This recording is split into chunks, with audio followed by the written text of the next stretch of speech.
참 무척이나 무더웠던 여름이었던 것 같습니다. 이 무더운 여름이 이제 지나고 지금 좀 서늘한 그런 어떤 가을을 우리가 맞이하게 되었습니다. 가을 하면 추수가 항상 생각이 납니다. 논이나 밭에 농작물들을 다 거두는 그런 시기가 가을일 시기인 것 같습니다. 여러 과일들도 많이 이제 있고 터키, 변화 이런 것들을 우리가 많이 거두게 됩니다. 벌써 논에는 그 추수를 마친 곳이 많이 있는 것 같습니다. 농부들이 농사를 짓기 위해서 참 이 무더운 여름에 얼마나 고생을 많이 했을까 하는 생각을 하게 됩니다. 성경에는 여러 종류의 비유들이 나옵니다만 이 비유 가운데서 농사에 대한 비유들이 많이 나오고 있습니다. 이렇게 비유를 말씀하시는 이유는 뭐냐면 우리를 좀 더 이해시키기 위해서 하나님의 나라에 대한 부분을 더 이해시키기 위해서 우리가 생활하는 어떤 생활의 어떤 부분을 통해서 말씀하기 위해서 깨닫게 하기 위해서 이렇게 비유의 말씀을 주시는 것입니다. 그러니까 비유라고 해서 신비하고 이상하고 꼬여 있는 게 아니에요. 비유는 누구나 다 이해할 수 있도록 하기 위해서 하신 것이지 무슨 비유가 무슨 어떤 특별한 것이라고 여러분 생각하고 그렇게 여러분 생각하면 안 됩니다. 이단들이 비유를 해석한다 그러는데 비유 자체가 쉽게 풀어놓은 것인데 뭘 그걸 비유를 해석을 말하겠습니까? 누구나 이해할 수 있도록 한 게 비유라는 거예요. 자, 오늘 본문은 세례 요한이 당시 이스라엘 백성들을 향해서 한 비유의 말씀을 언급한 것입니다. 근데 이것은 당시 이스라엘 백성들에게만 국한된 말씀이 아니라 오늘을 살아가는 우리를 향한 또 주님의 말씀이기도 하다라는 것을 우리가 좀 새겼으면 좋겠습니다. 오늘 본문에서 우리가 주목해야 할 부분이 두 가지인 것 같습니다. 첫째는 손에 키를 들고 자기의 타작마당을 정하게 하실 것이다 라는 것과 두 번째는 알곡과 쭉정이를 분리하여 다루실 것이다 라는 내용입니다. 먼저 자기 타작마당을 정하게 하신다라는 말씀이 무슨 의미일까? 그것은 하나님을 믿는 신앙 공동체, 이 신앙 공동체에 대한 하나님의 정화 작업이 있을 것이다 라는 뜻입니다. 하나님을 믿는 성도들을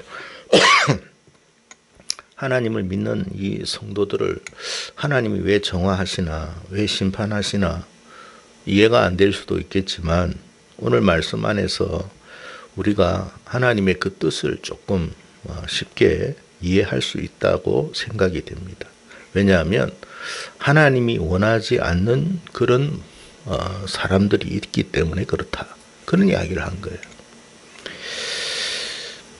그러니까 믿지 않는 사람들에게만 심판을 하는 게 아니라 하나님은 세상을 심판하기 전에 하나님의 교회를 먼저 심판하실 것이다. 그 이야기예요. 그러니까 세상 심판 있기 전에 교회 심판이 먼저 있어요. 그래 우리가 잘 들어야 되는 거예요.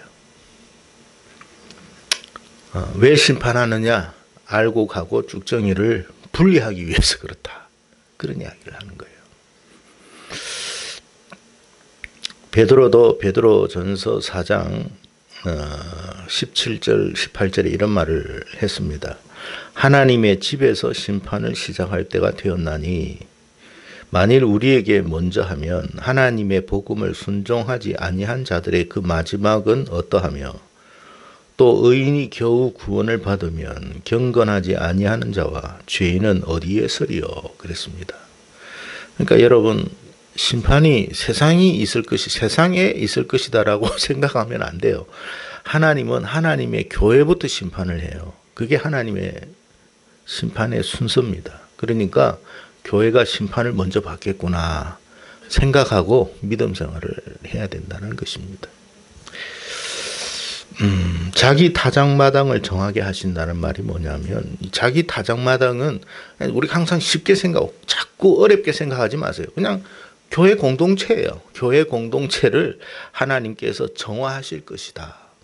교회 안에 하나님께서 정화하실 이유가 뭐겠어요? 정화한다는 뜻이 뭐예요? 깨끗게 한다는 뜻이에요. 그러면 깨끗게 한다는 말은 이 교회 안에 뭐가 있다는 거예요? 불순물이 있다, 그 말이에요. 그러니까 불순물이 있으니까 그 불순물을 제거할 것이다. 이게 하나님의 심판이다. 그럼 하나님의 그 타작마당이라고 그랬으니까 하나님의 타작마당에 불필요한 것이 뭐냐? 쭉정이다. 그걸 제거할 것이다. 여러분, 우리가 한 가지 알아야 할 것은 알곡하고 가라지는 구분하죠. 여러분, 이게 벼 농사를 하다 보면 벼 이삭도 있지만 뭐가 있어요? 가라지가 있어요. 같은 벼 이삭처럼 보이는데 아닌 게 있단 말이에요. 그걸 우리는 뭐라요? 가라지라고 하는 거예요. 그럼 쭉정이는 뭐예요? 같은 벼 안에서 나왔는데 그 안에 알이 안 맺혀 있는 것, 그게 알이 맺혀 있는 것도 있고 없는 게 있어요. 그 안 맺혀 있는 것이 쭉정이에요. 그거를 털어낼 것이다, 그 말이에요. 그러니까 이게 벼 알맹이가 없다고 하는데, 이걸 제가 사전으로 찾아보니까 동물의 경우를 비유하면 기형아나 혹은 유산에 해당된다, 그렇게 되어 있더라고요. 우리가 아이를 임신하게 되면 정상적인 아이들을 우리가 항상 생각하지만 간혹 그렇지 않을 때가 있잖아요. 뭐 그런 경우다라고 하는 거예요. 임신을 했어요? 유산된 거예요. 임신을 했어요? 기형아예요. 이걸 여러분 혹시 기형아나 유산을 아주 이상하게 생각하지 말고 우리가 생각할 때 정상적이지 못한 상태, 그 이야기예요.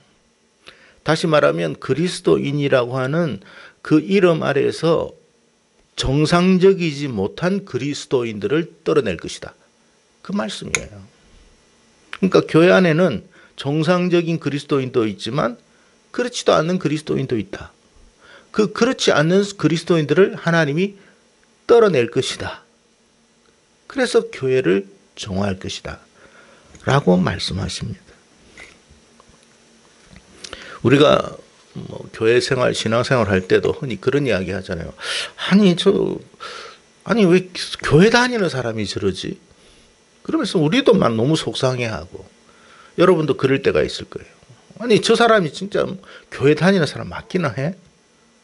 왜 교회 다니는 사람이 저러지? 아니 왜 성직자가, 교역자가, 장로님이라는 사람이, 권사님이라는 사람이 저런 짓을 하지? 행동하지? 우리가 볼 때도 좀 이상한 사람들이 있단 말이에요. 하나님 보시기에는 오죽하겠냐 말이에요. 근데 그런 사람을 떨어낼 것이다. 그래서 교회부터 할 것이다, 그런 거예요. 그래서 여러분 교회를 다닌다고 해서 여러분 안심하지 마시고, 이 교회를 하나님이 이렇게 타작하듯이 할 때가 오겠구나. 그러면 어떻게 해야 돼요? 우리가 하나님 보시기에 정말 참된 그리스도인으로서의 믿음 생활을 잘해야 되겠구나. 그렇게 생각을 해야 되는 거예요.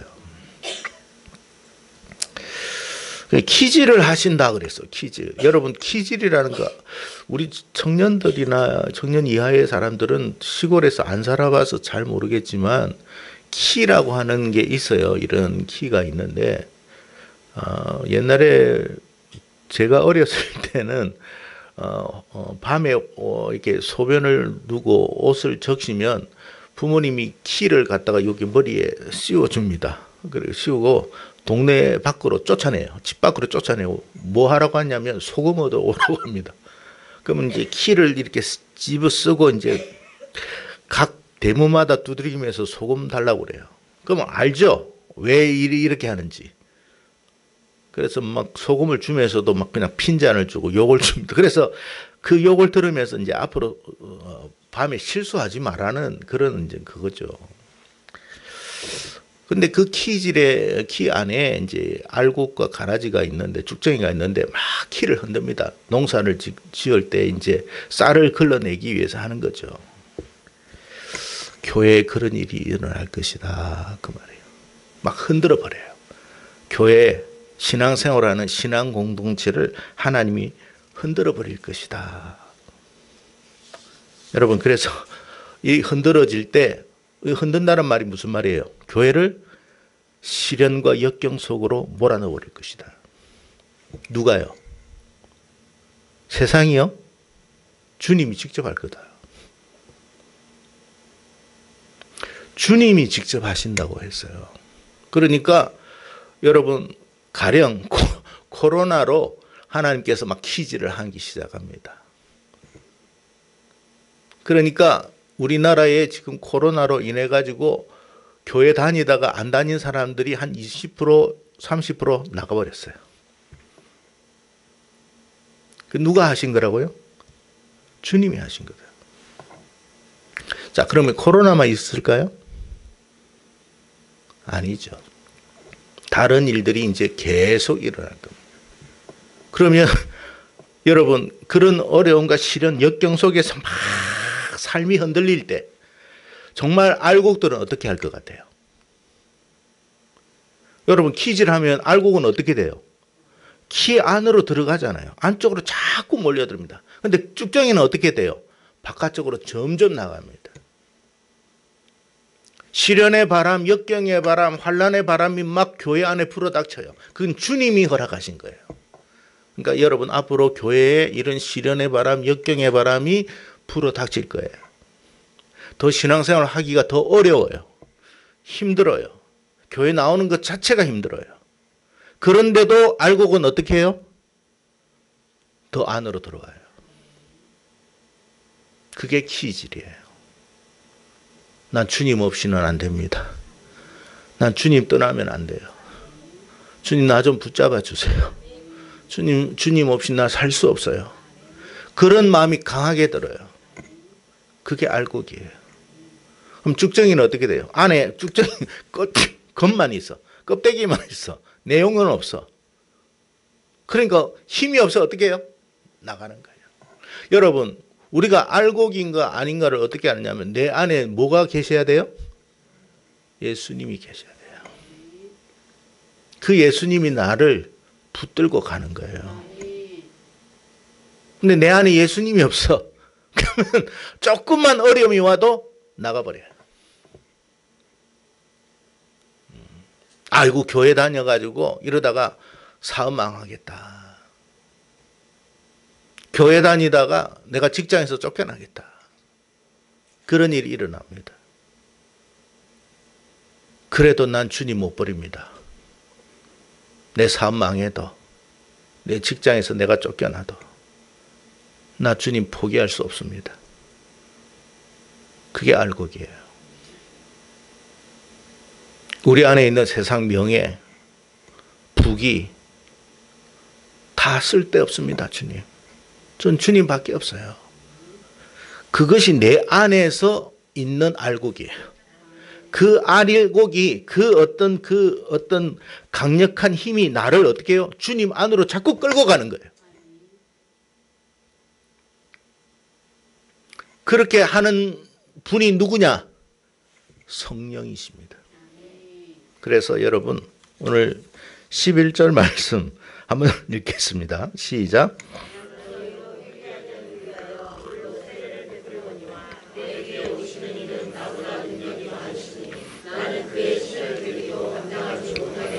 그는 성령과 불로 너희에게 예수님을 영접하면 우리 안에 누가 오신다고요? 성령님이 오십니다. 그 성령님이 나를 예수님 안으로 더 들어가게 만들어버려요.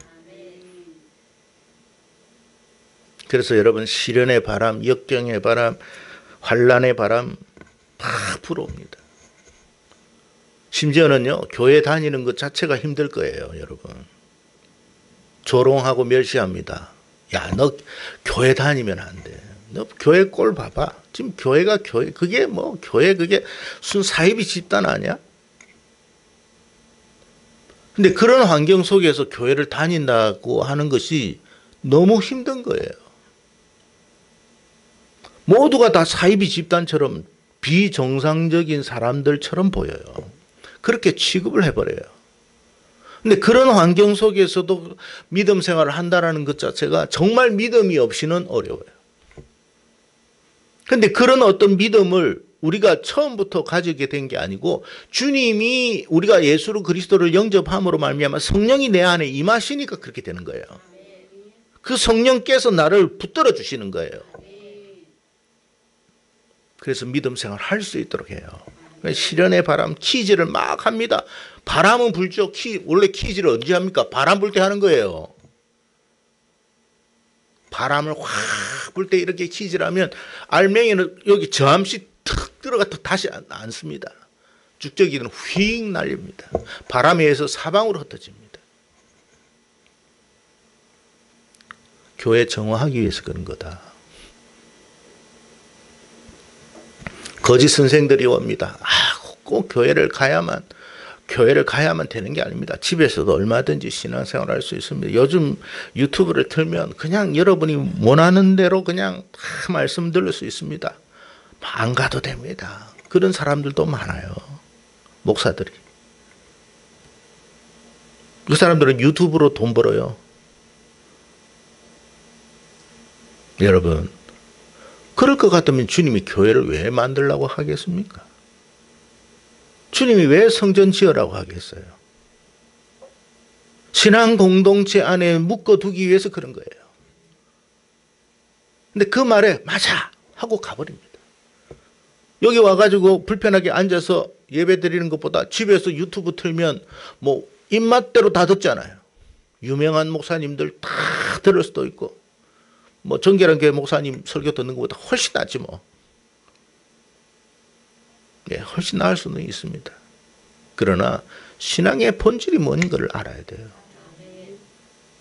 우리가 여러분 누구의 목사의 유명한 그 때문에 우리가 신앙생활 하는 게 아니고 주님 안에서 모이는 것이 그게 신앙생활이에요.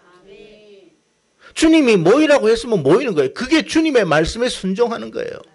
안식일을 지키라, 주일을 지키라고 하는 것도 그건 주님의 말씀이기 때문에 순종하는 것이지 누구 때문에 하는 게 아니에요. 교회에서 봉사하는 것은 누구 때문에 하는 게 아니에요. 주님께서 원하시기 때문에 하는 거예요. 그게 신앙생활이에요.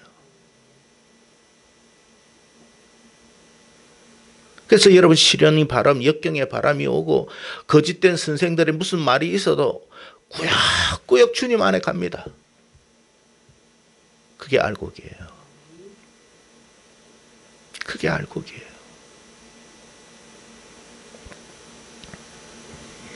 그래서 여러분 참 성도들은 교회 어떤 시련과 역경의 바람이 시험 들 일이 있어도 목사님 때문에 시험 들었어, 장로님 때문에 시험 들었어, 어느 집사님 때문에 시험 들었어, 시험 들어도 갑니다. 왜요? 주님 때문에 그런 거예요. 내 안에 누가 계세요? 성령님이 계셔서 그런 거예요. 성령님이 우리를 붙들고 가는 거예요. 그거 아니다. 그래서 주님 안으로 계속 들어가요. 그러니까 이게 모이면 이제 주님 안에 슬슬 모이기 시작하잖아요. 그냥 알고만 남아. 그게 하나님이 하시는 일이에요.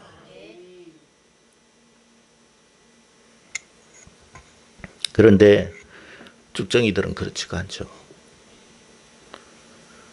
어떤 어려움이 오면, 시련이 오면, 손해가 오면 다 나가버립니다. 점점 그럴 거예요.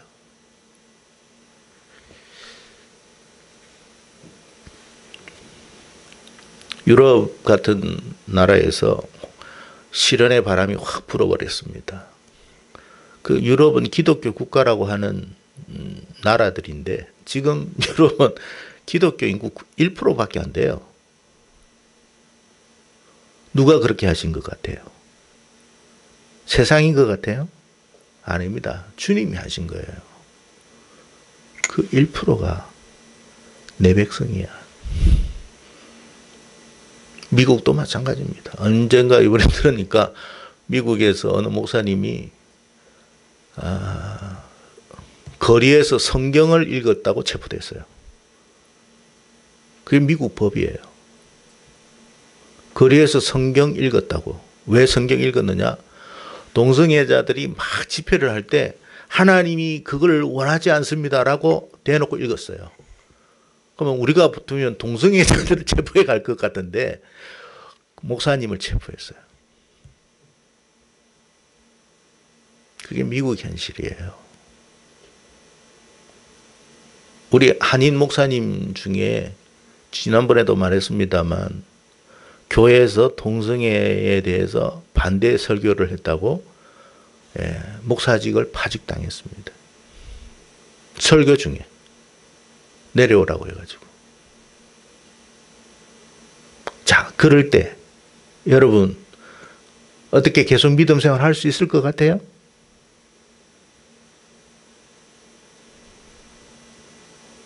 진짜 성도들만 남아요. 진짜 성도들만. 그걸 하나님이 하실 것이다.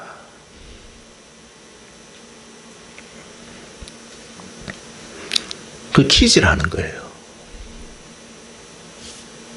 근데 여러분 그 소수의 사람들만 이렇게 남지만은 결국 이 소수의 사람들을 어떻게 하기 위해서? 주님이 곳간에 넣으려고. 그 곳간이 어디예요? 하나님의 나라. 하나님의 나라에 넣기 위해서 그렇게 한 거다. 그래서 여러분 앞으로 우리의 신앙의 생활이 막 요동치더라 할지라도 우리는 절망하면 안 돼요. 낙심하면 안 돼요. 더 주님 안으로 들어가야 돼요. 더 주님 안으로. 그래서 우리가 찬송가에도 나왔듯이 찬송가 292장에 이런 가사가 있습니다. 주 없이 살 수 없네. 나 혼자 못서리. 내 주는 나의 생명이요 또 나의 힘이라. 주가 왜 우리가 주 없이 살 수 없느냐? 주님이 나의 힘이고 생명이고 소망이기 때문에 그렇습니다. 난 주 없이 살 수 없습니다. 환난이 불어도 주 없이 살 수 없습니다. 난 주밖에 없습니다. 그거 가려내려고 한 거예요. 그게 1%밖에 안 되는 거예요. 1%. 그래서 주님이 오실 때도 말씀하셨죠. 인자가 올 때에 믿음을 보겠느냐. 1%예요, 1%. 우리 1000만 명의 1%면 어떻게 돼요? 예? 예. 10만 명 정도 될 거예요. 그러니까 1000만 명이라고 생각하지 마세요. 그 10만 명 안에 내가 들어가면 감사한 일이에요. 소수정예자를 뽑는 거예요. 이번에도 삼성에서 뭐 그런다고 그러잖아요. 하도 요즘 경기가 안 좋아가지고 30% 감축한다고 그러더라고. 지금 그런 바람들이 세상에서도 불지만 교회에서도 불어요. 진짜 원하는 사람만 남기는 거예요. 진짜 핵심들만 남기는 거예요. 진짜 될 만한 사람을 남기는 거예요. 어줍지 않은 사람을 하나님이 원하는 게 아니에요. 확실한 사람을 원하는 거예요. 진짜 네가 나를 충성하게, 나를 믿고 헌신할 수 있느냐? 내가 너의 하나님을 믿느냐? 내가 너의 구원자임을 믿느냐? 내가 너에게 영원한 생명을 줄 자임을 믿느냐? 믿습니다. 나에게 있어서 모든 걸 다 가져간다 해도 저는 주님을 믿습니다. 그래서 여러분 지금 여러분의 삶 속에서 막 시련의 바람, 역경의 바람, 그래서 경제적인 바람이 일어나고 뭐 건강에 이상이 생기고 해도 그거 여러분 그냥 그렇게만 생각하지 말고 주님, 저는 그래도 주님 포기 못해요. 다 가져가 보십시오. 제가 주님 포기하나? 죽을 때까지 저는 주님 이름 부를 것입니다. 그러면 우리 거 가져갈까요? 안 갈까요? 안 가져갑니다. 주님이 지금 뭐 하기 위해서 하는 것인가를 알아야 돼요. 그래, 됐다. 내가 그거 듣고 싶어서 그런 거야. 그러면 주님이 어떻게 하느냐? 새 것 줍니다. 한 것을 가져가고 새 것 주는 거예요. 썩을 걸 가져가시고 영원히 썩지 않을 걸 주시는 거예요. 그걸 알아야 돼요.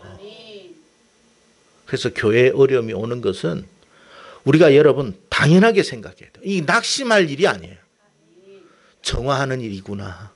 나는 어쨌든 여기에서 1% 안에 들어가는 거예요. 일본은요, 몇 프로를 했어요? 0.44%라고 그랬습니다.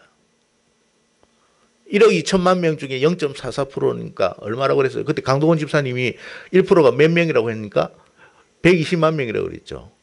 그럼 1억 2천에 0.44%면 한 60만 명 될 겁니다. 이미 거기는 여러분 모든 사람들이 다 여러분 우상 숭배를 하기 때문에 거기서 믿음 생활하는 건 기적이에요. 근데 이제 우리가 이제 하나님이 정화하는 거예요. 그 사람들 염려하지 마세요. 거기 일본에는 기독교 인구가 없다. 그거 염려하지 마세요. 지금 우리가 우리를 염려해야 돼. 내가 1% 안에 들어갈 것인지 결단하십시오. 나는 주님 없이는 못 살아요. 그런 신앙으로 저와 여러분이 살아갈 수 있기를 원합니다. 아까 이야기했던 곳간에 넣는다고 그랬죠. 주님이 요한계시록 21장 4절에 이런 말을 말합니다. 지금 여기서 눈물을 다 흘렸어. 다 아픔이 있었어. 그래서 주님은 말합니다. 모든 눈물을 그 눈에서 닦아주실 것이다. 더 이상 눈물이 없어요. 다시는 사망이 없을 것이다. 애통하는 것이나 곡하는 것이나 아픈 것이 다시 있지 아니하리니. 안 아프다는 말은 뭐예요? 영원히 산다는 거예요. 죽을 일이 없다는 거죠. 병원 갈 일도 없어요.